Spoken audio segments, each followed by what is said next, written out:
am here today with Dr. Tyler and Dr. Kim Hudson from Hudson Eye Center in Walton, Kentucky. Let's hear their story today on People of Northern Kentucky.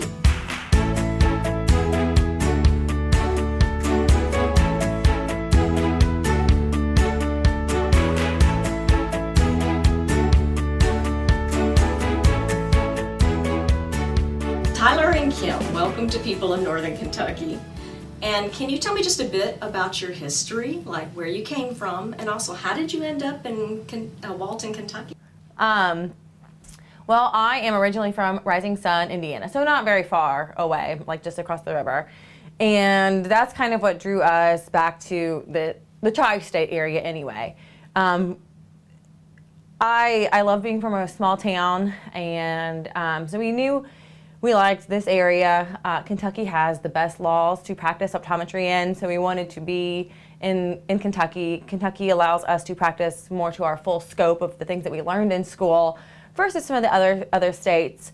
And just that small town thing I talked about, that's what kind of drew us to Walton. And I mean, there was a need. There weren't any optometrists in the area, and so we really were drawn here. So, and I grew up around Evansville, Indiana, small town around Evansville. So we met in school. One of those people that met in school. And I remember the first day, one of the directors at orientation was like, look around the room because we have a lot of couples who get together. You might see your future spouse. I'm like, that is so stupid. That is not going to be me. And we were dating by Christmas, so right. we didn't. So we're both from the small town. So that's really what drew us to Walton, is the small town kind of family knit that you feel. Mm-hmm. And then we like to, there's a lot of stuff to do around the Cincinnati area, so it's great being close to the city, but the small town feel is really what drew us here. Right. Yeah. Okay. So you two ended up doing some pretty interesting externships in other places. Can you tell me about that? So your fourth year of optometry school, you go on what we call clinical rotations, and they're split into four quarters. Our first one we did at the school, so that was just like old hat, that's where we were anyway. And then from there we went to Guanajuato, Mexico, which was definitely a learning experience. Yeah, so so I didn't have any Spanish background, so we show up in Mexico in like a little small town in the mountains of Mexico. So not like you think of Mexico and everybody thinks like Cancun. So it's not not like resort Mexico, like third world country Mexico. So it was a really get thrown into that where nobody speaks English, and so I picked up on Spanish pretty quick because you have to. So that was really neat. Their healthcare there is really very poor compared to ours. So you see a lot of extreme cases that we don't see here. So it was a really, really interesting clinical-wise, it was a great and the culture of it. Yeah, it was really, really neat. I mean, a bit of a culture shock. We checked our bed every night for scorpions.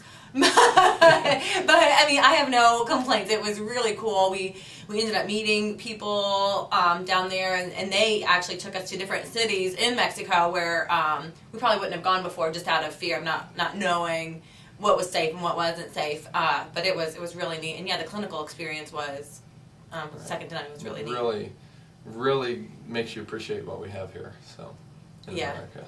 Yeah. So we spent 3 months down there, and I was really happy to get into Houston International Airport and be back. But I mean, once again, it was such a cool experience. And yeah, I remember when we got into Houston, it was they just had a hurricane go through there, and a thunderstorm came through and canceled all of our flights on that same day, and we couldn't get a hotel room because everybody lost their house in the hurricane was put up in the hotel, so we slept on the hotel floor, or on the airport floor. We didn't care. And we were so happy. We were good. Yeah. Now you did 2 more externships? Yeah, so from Mexico, we both, once again, were in the same place. We went to Keesler Air Force Base. Also really, really cool because we got to work with a bunch of different servicemen, and so that was neat.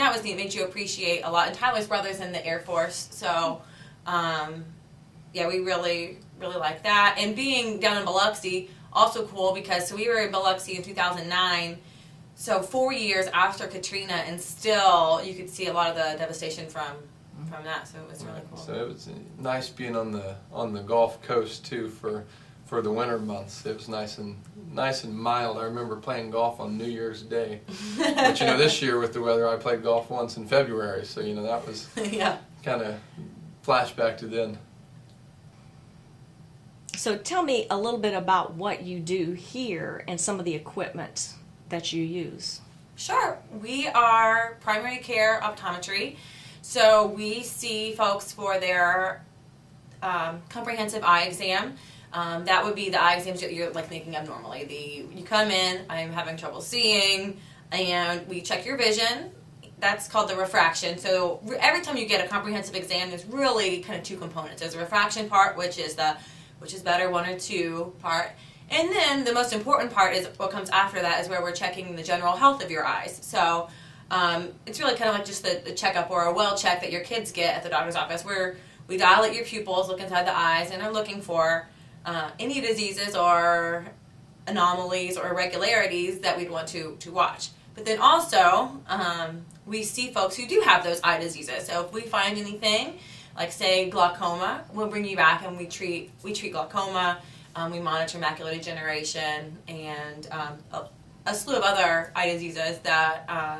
So we really, we say we're primary care. So that's kind of, we think of us as like the gateway. So you come in. A lot of people come in just because they're having trouble seeing, and then you find out you've got other things going on, and we follow those until it gets to a point where it needs a referral to a specialist for surgery. If it gets to that point, then we refer everything out.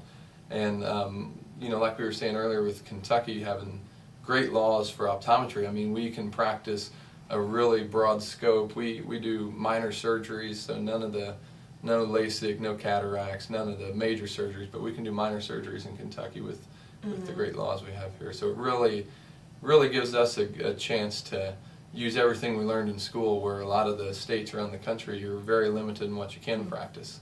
Right.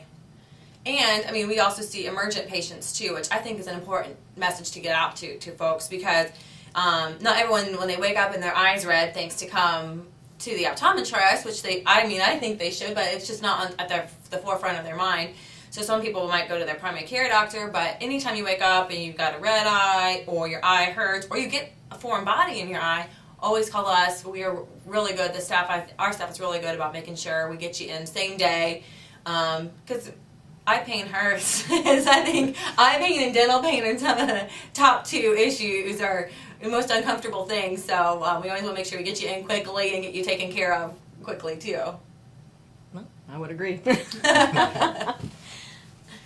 You have 2 kids? We do.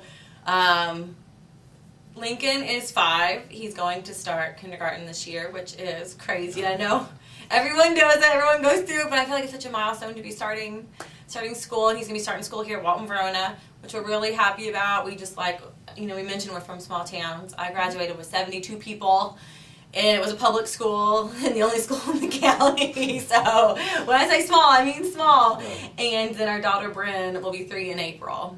Yeah, so that's kind of, another reason that drew us to Walton. Well, for, we like the small town feel, and then we end up moving down to, got a house in the school district because it's such a good school district, and we like, I think we're more comfortable with the smaller school because that's what we did.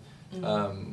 I feel like you get more opportunities, like you can play a bunch of sports, where if you get, a lot of the big schools, you have to specialize in one sport and kind of focus everything on that, where we like to keep the doors open for the kids, whatever they want to try out. Yeah. Well, I know you 2 are very busy. You both work here. You have 2 kids. But are there other things you do like out in the community?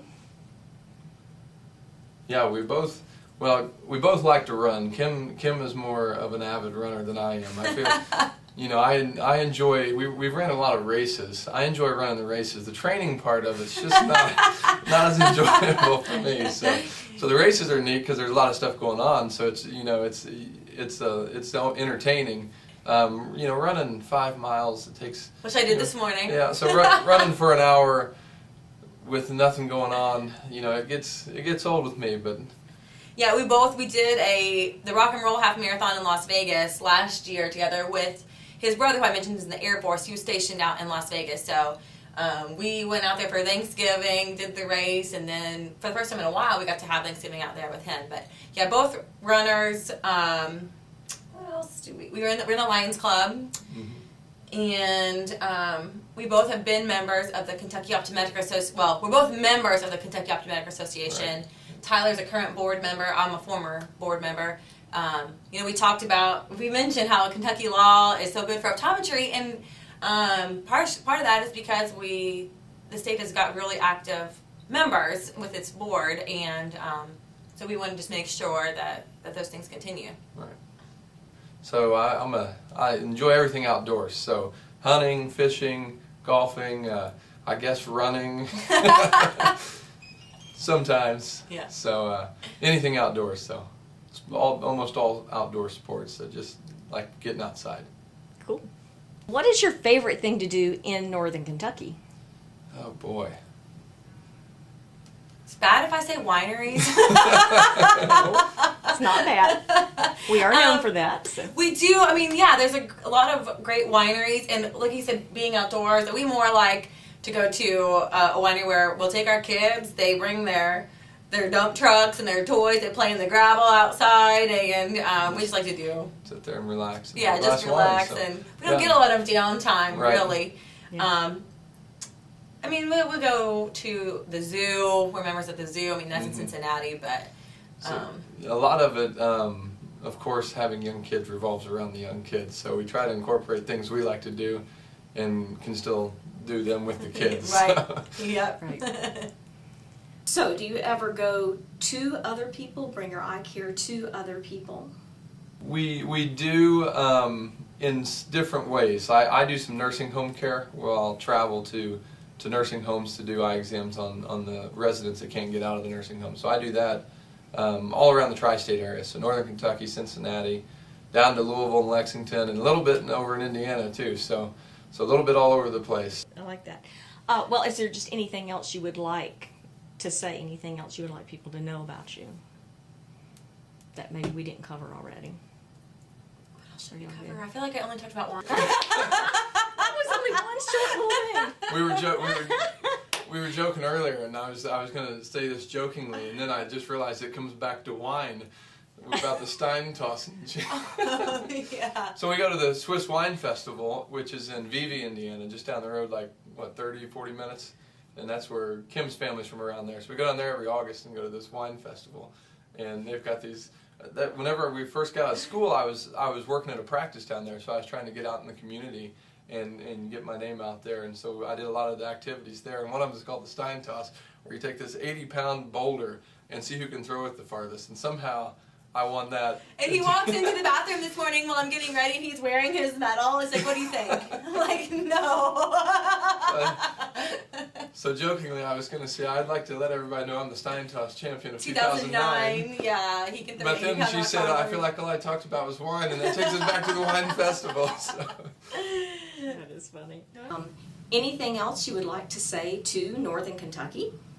Yeah, thanks for embracing us. I mean, we come in and, like I said, I'm from the tri-state area. We keep talking about school. We met at Indiana University, so being here in Big Blue Nation it's a little bit different, but we've been welcomed with open arms, and we love all of our patients. And I'm not saying that just to say it. I mean, everyone's been great. We've been here a little over 4 years now, and we've grown. We're busy, and I mean, we love it here. We really enjoy what we do too. So it's that I think that shows a lot too, and it helps you take care of your patients when you really like what you're doing. So it's it's not like we always say we don't wake up and fist pump. We get to go to work today.